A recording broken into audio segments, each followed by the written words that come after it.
Hello, people. It's me again. Just wanted to jump on and say a few things. So, today's message is about coping, right? And how we all cope. So, as you're working to improve whatever area of your life that you're working on, right? Whatever you're fighting for. So whether you're building a business or improving a relationship or working on your health or, trying to learn how to love yourself or find peace, right? So whatever you call that journey. So for me, I call that journey recovery. So I come from an addictions background professionally, and recovery is a big thing as it relates to addiction. So it's an easy, kind of way to transfer the process that I'm going through. And so my process is all about recovering the things that I feel like have been stolen from me, figuring out who I am, learning to love myself, have confidence, not be double-minded. Like, I got all these things that are all a part of my apologies for the cars in the background. But I have all these things that are specific to me as it relates to my recovery and my journey. And so I'm hoping that you're able to identify the things that you're wanting to achieve, right? So I'd like to not be this anymore. I'd like to improve my ability to do this. Whatever it may be, that process or that journey that you're on, one of the things that we have to learn to do is look at how we cope, right? Because if you really want wholeness and if you really want peace, and whatever other things that you're going after, we have to figure out healthier ways of coping. And we really have to learn how to press past what I'm going to consider being vulnerable, right? So when I think about unhealthy ways of coping, so let's say you're struggling with loneliness, right? And when you're lonely, you eat cookies. Okay, I may or may not be guilty of that. Never mind. That's not part of the story. Or maybe you're not an eater. Maybe you pick up the phone and start conversations with men, right? Or women if you're a man watching this video. Or whatever your sexual preference may be, right?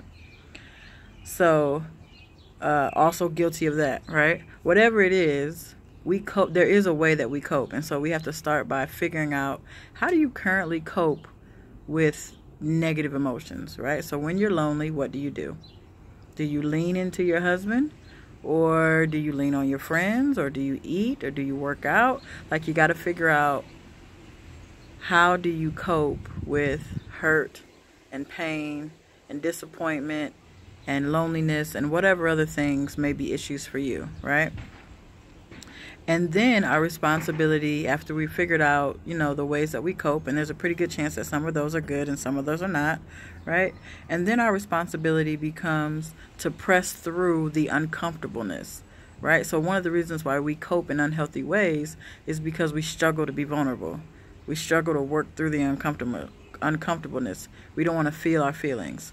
So when I'm lonely, or when I'm angry, or when I'm feeling abandoned, or whatever, issue that may be coming up, I don't want to be vulnerable, so I don't pick the phone up and call somebody.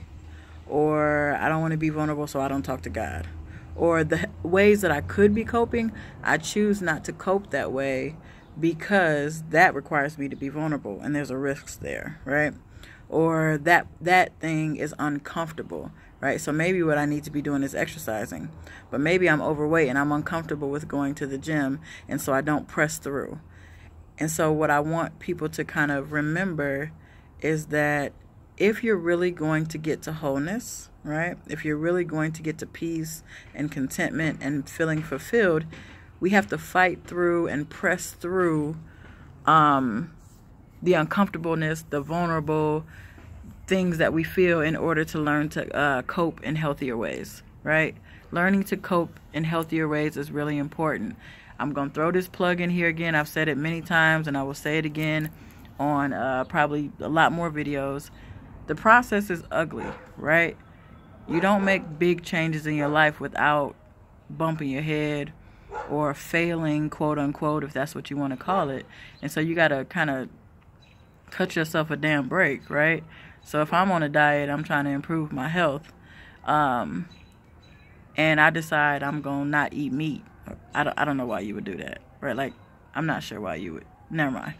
Whatever it is, right? I'm not going to eat meat. I'm not going to eat cookies. I'm not going to eat after 7. I'm not, whatever it is I decide is connected to my goal, I'm probably going to do some of those things at some point, right? I'm probably going to eat after 7. I'm probably going to have a cookie.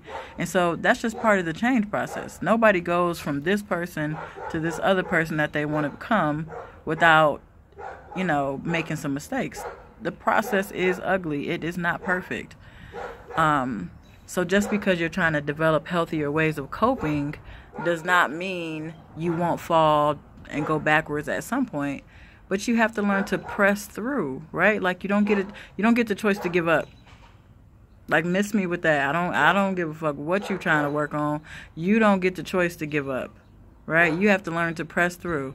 You know what? I said I wasn't going to call him when I was lonely, and I did. You right. You did. Now get up. Do what you're supposed to do, right? Figure out what are those other healthy ways that you were considering doing that you didn't do, and do them. It's not about getting it perfect. It's about continuing until you get to where you want to be. So, those are my thoughts for today.